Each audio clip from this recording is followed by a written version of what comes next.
A reading from the prophet Isaiah. See, my servant will prosper. He shall be lifted up, exalted, rise to great heights. As the crowds were appalled on seeing him, so disfigured did he look that he seemed no longer human, so will the crowds be astonished at him, and kings stand speechless before him. For they shall see something never told, and witness something never heard before. Who could believe what we have heard, and to whom has the power of the Lord been revealed? Like a sapling he grew up in front of us, like a root in arid ground.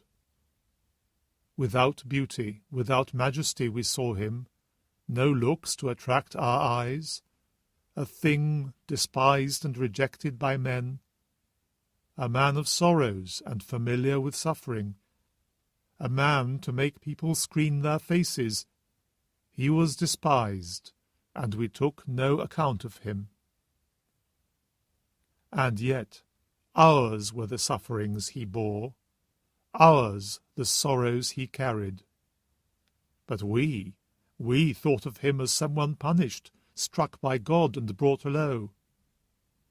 Yet he was pierced through for our faults, crushed for our sins.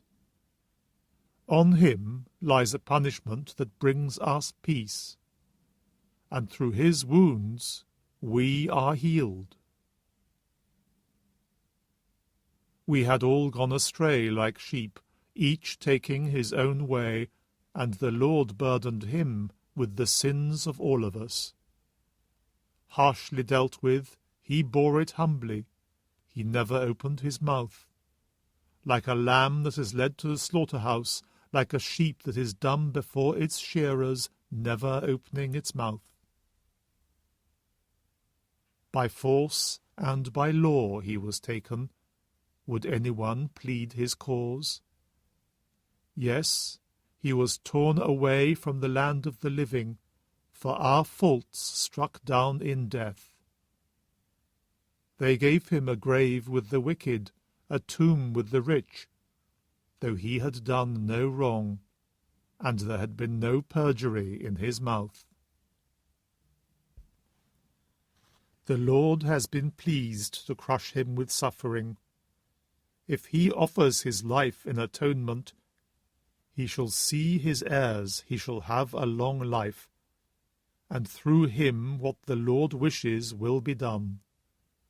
His soul's anguish over, he shall see the light and be content.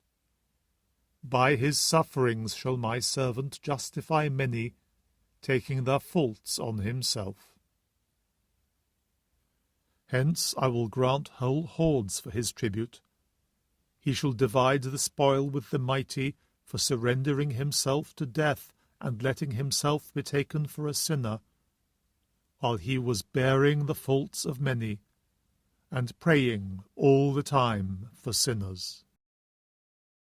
The word of the Lord.